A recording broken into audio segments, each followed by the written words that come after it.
Okay, on the table I've got my Moki 210 engine. I'm going to do a disassembly. Now this is yet another one of those videos where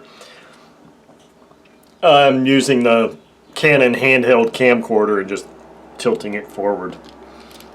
I've got my Canon M50 still on the tripod, just not set up here. So I'm just going to pop this carb off first. The thing that I was disappointed in, and it's happened on every time I move, this thing is going to shake now because this thing's leaning against the table. I apologize for that.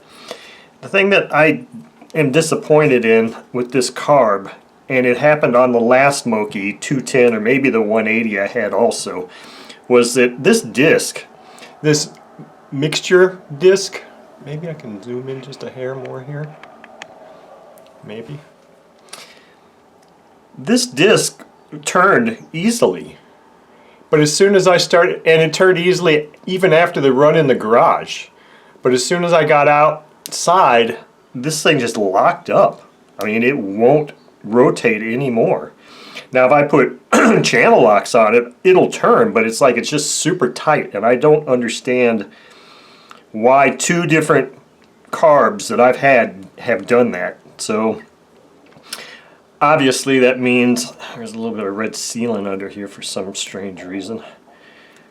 Obviously that means I'm going to have to pull this carb apart, and I tried heating it up and it didn't help at all. So I don't know what the heck's going on with that. That's really disappointing because I really wanted to adjust the low speed on that run. I think I'm going to maybe start with taking the head off here.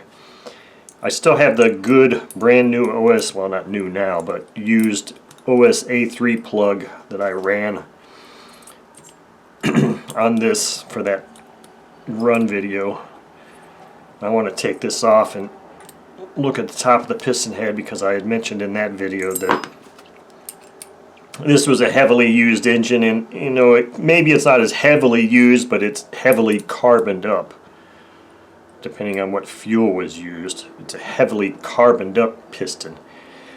I tend to like to think, or tend to associate that with a heavily used engine, but that's not necessarily the case. It may just be, it could just be a factor of type of fuel used, castor based oil, and richness of the carb settings. And it might, I don't know if it has anything to do with the fact that this was also an inverted installation and maybe they had it set richer, I don't know. Just when I see a heavily carbon piston, my mind immediately thinks high runtime engine, and that may not necessarily be the case. Just know that. It may just be the way it was run, the way it was, and the fuel that was used. Okay, so that's all out. So here's what the bottom of the head looks like. Here's what the top of the piston looks like. You can see there is a layer. You should be able to see this on this camera. There is a layer of carbon on there. I mean, there's really a layer. So I'm hoping that I take this front housing off, that I can just slide this piston up and out without having to pull this sleeve out, because I really don't want to try that. I don't think that the sleeve will be something that is easily extractable. So, and it's not a Dykes ring piston, it's just a standard ring, so there should be no issues with it just coming straight out. Now I believe I read in the review article that the tolerances on these engines are such that there are no gaskets. That was something that Clarence Lee was really impressed with. So here is the rear cover. So when I got this, you'll see, wow, that looks like a low time rear cover. Well, it could be a no time rear cover, just because of the fact that when I got this, it had that backplate radial mount on it, and I don't have that handy to show you, but I'm sure it had more swirling on it than that. So let's look inside here. Now I'm not changing these bearings just because of the fact that they're bad. They are perfectly serviceable. This engine doesn't sound bad. I mean, the bearings don't sound bad at all. So it's not a matter of me replacing the bearings just because. It's more of a matter of me replacing the bearings because I would like to just put some new Boca bearings in it, and it gives me another video to make for Boca. Adds to their video database, their engine bearing replacement database, and it gives me something else to do with my hands.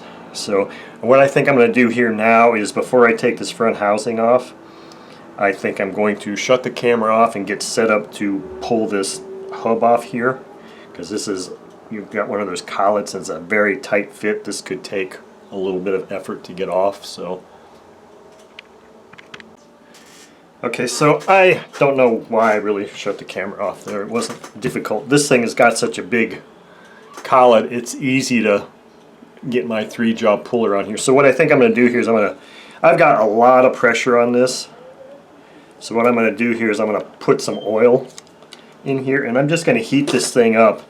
And hopefully you're just going to see this thing just pop right off, because that's what tends to happen with these things. So I'm just going to heat this thing up, and you should just hear a big snap as it comes free.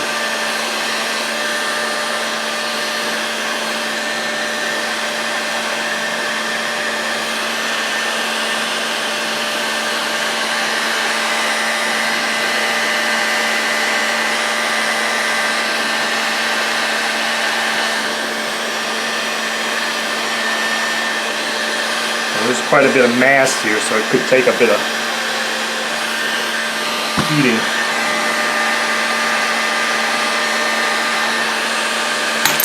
And there we go.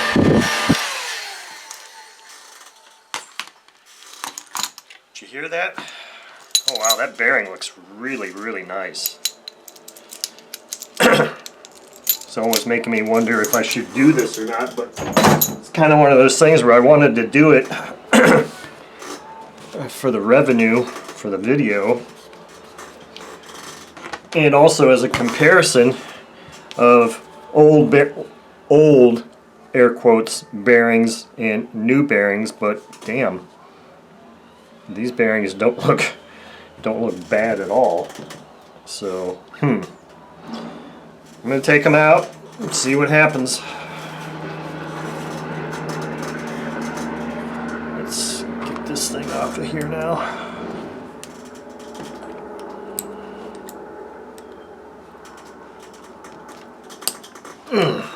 Wow, that's really tight.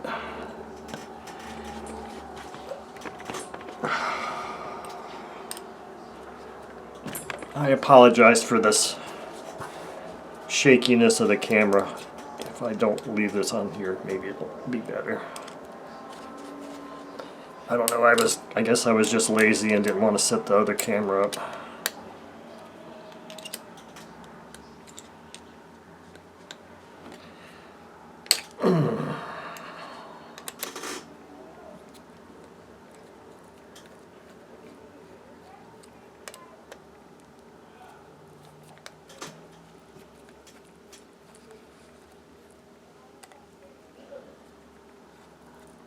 Thing with this camera is I don't know that it sits there and auto focuses as I move closer. This is an old camcorder, so I don't think it does quite all the same things that my AM50 does.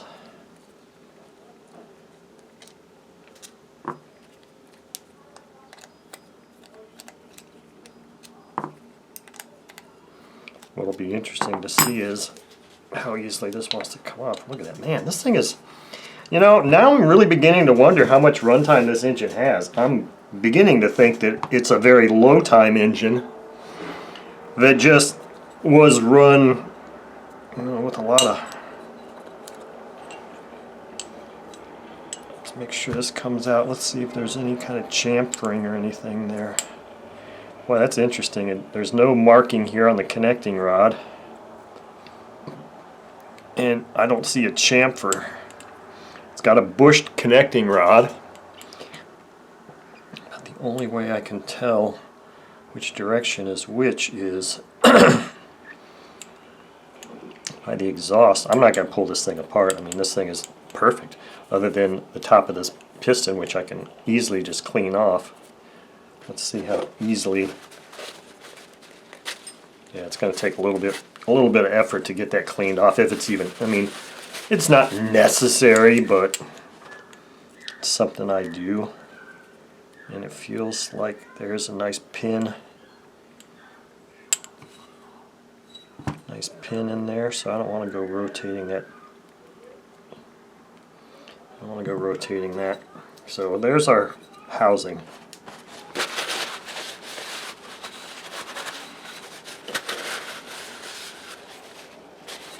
Wow. Look at how that thing, I mean, this engine, maybe this engine doesn't have much runtime at all. There's a little bit of carameling in there, but that could just be from sitting. I mean, and of course you got a little bit here, up here, which is not a big deal. I can probably get that cleaned off if I care, and maybe the outside a little bit, but I'll probably throw this in the ultrasonic and see if it cleans up anymore along with the front housing. This is where it's going to get interesting, but man, look at this. This thing is just, I don't know. Sheesh, I don't know. Do I really even want to do that? I'm going to pop these bearings out and hopefully just be extremely careful taking them out so that maybe I don't get damaged at all. And keep them.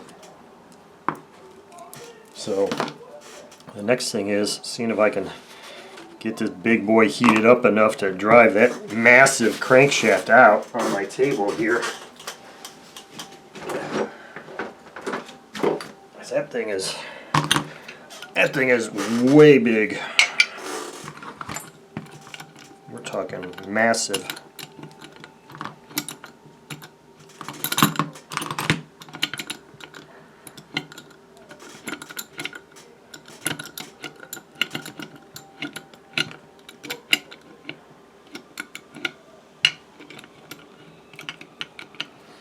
Probably do it like that. Drop it in there like that, tap that out. So this collet's not wanting to just pull out right now. This thing's got plenty of oil on it, so I'm just going to heat the living crap out of it and see if I can pound this thing out. Now when I'm pounding this out, because of the way I've got this camera set up, it's going to shake, so just be advised. There's a lot of mass here to heat up.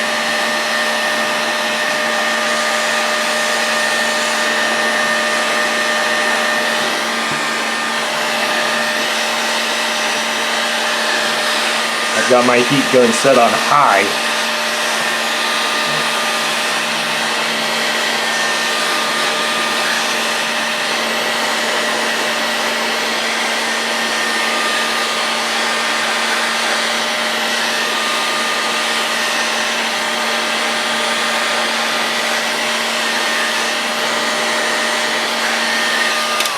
Let's see if that's even close to being enough to.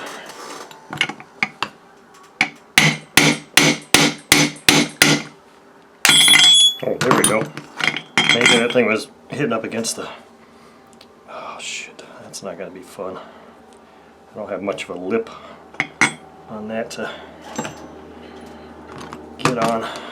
Let's see if I can get that out of the way. Put it over here. It's hot.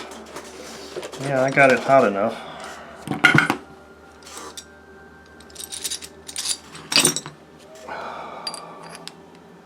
Try and get on the outermost edge of this thing as possible.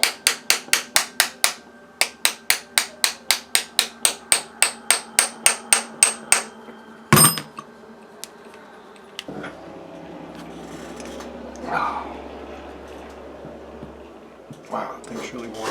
Now let's see if I'm going to be able to get an edge on this rear bearing at all. It seems like it's really recessed in there. I don't know if I'm going to be able to get an edge on that at all. I'm not sure how I'm supposed to get this rear bearing out. Okay, enter the Boca bearing miniature puller set, tool set. Now, I don't have much choice but to see if I can expand this jaw enough to get in the little gap there and extract this bearing. The bad thing is I don't have that big socket to use as a slide a slide hammer this time, so I'm just gonna screw this thing in here and see if I can get it to expand. And I'm gonna require, I don't know if it's gonna want to open that far, and I don't have tools large enough in here for such a task. I'm gonna have to use this to hold this and use this to try to expand.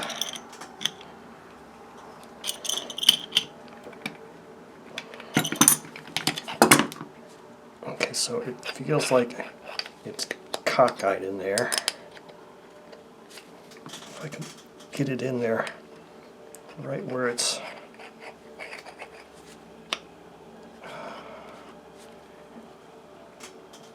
it looks like that's it. So if I can put another little bit of a turn on that.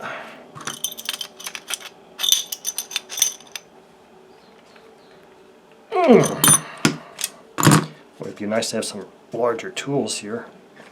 So this is all fine and dandy. This feels like it's going to really hold that. Now the kicker is, how in the hell am I supposed to get that out without the slide hammer thing?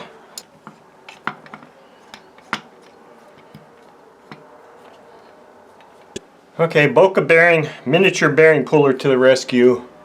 The bearing is out. That was a tough one. So basically what I had to do is what you saw. I had to fixture it up, expand this thing, heat the living crap out of it, and then I got a socket that was just big enough to basically go in here and engage this thing, and then I was able to drive it out, and not on the table, just holding it. So now our bearing, you can see this thing holds the bearing very firmly in place. So now it's just a matter of getting that bearing off of there.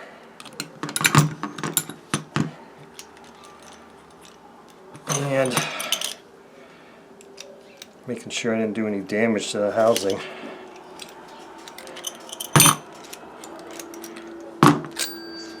There's our bearing. I don't think I did any damage to the bearing, that's for sure. Wow, that housing is still really hot. Okay, let's see if we can solve the riddle of this carb here. Now I've got my newly acquired little ignition wrenches, and the only thing I can think to do here is take this thing off and take this throttle stop screw out, a barrel retention screw in this case. Throttle stop, barrel retention, it's equivalent in this engine. It just doesn't seem to want to turn out by hand, which is weird. Why wouldn't it want to do that? Let me get my screwdriver here. Kind of figured that the thing would just want to turn out by hand. Wow, that's tight.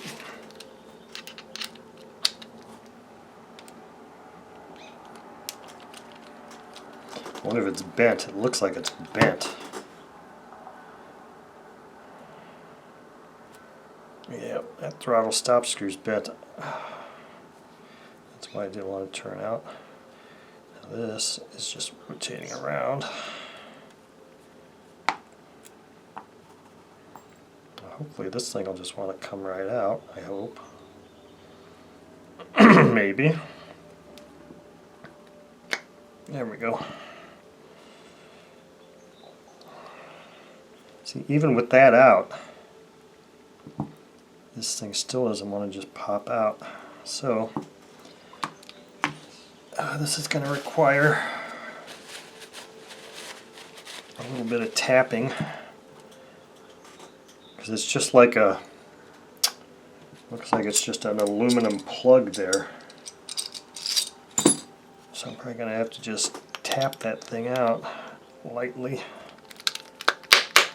There we go. See, so there's nothing to it. It's a double O-ring seal with a hole here that obviously is a metering.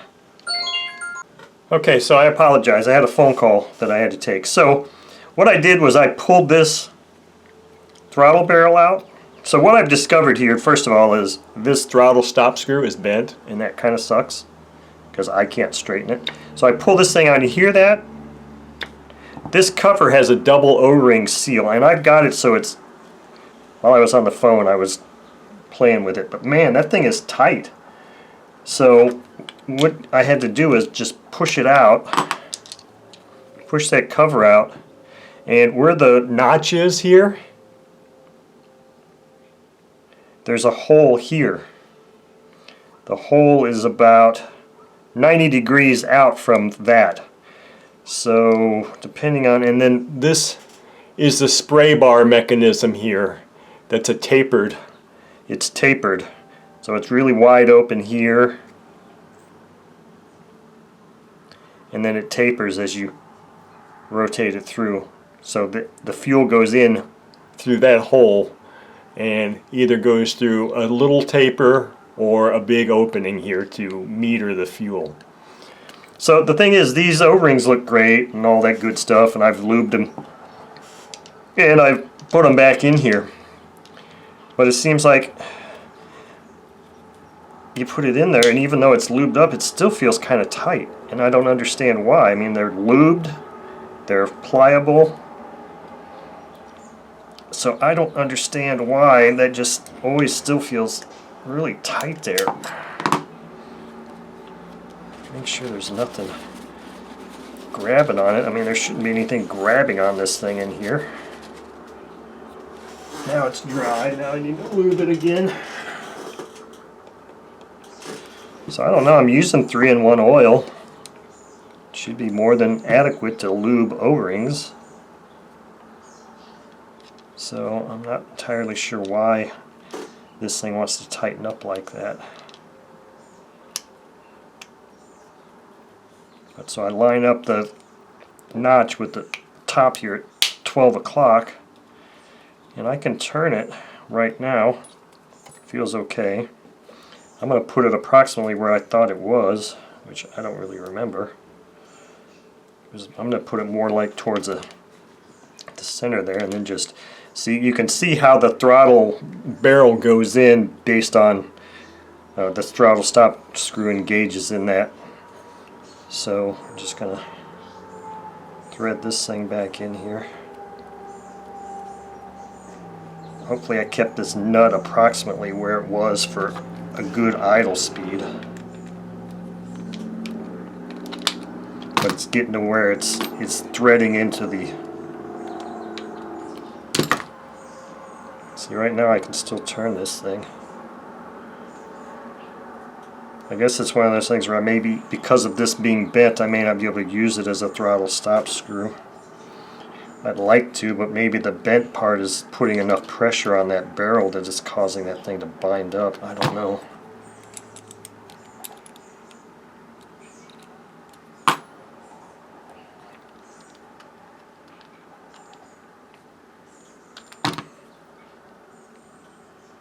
That looks like it's opening. Still has a little bit of an opening there for throttle adjustment, and for the moment this thing is still able to be rotated, but I'm also getting on it at an angle that, you know, I may not be able to do if it's on the engine. So it's like if I'm on the engine and it's running, it's going to be really tough to do this. I have to be like this, which obviously would put my hand in the prop to get on there. So, and it's not like it's a big enough slot to use. So it's one of those things where it's going to have to be wow, is that the way that's supposed to look? It's one of those things where it's going to have to be probably shut down to make an adjustment, potentially. So this is full open. This is where I get to determine how much forward I want this throttle arm to be.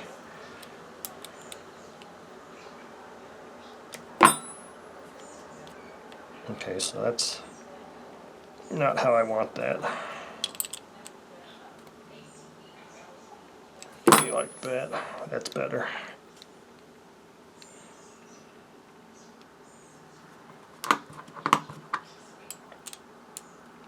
Okay.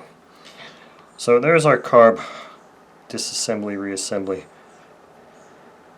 I'm not sure what's going on with this thing. It's got, like it's got an O-ring on here as a tension mechanism. I don't know if that's stock or not, but I'm going to leave it.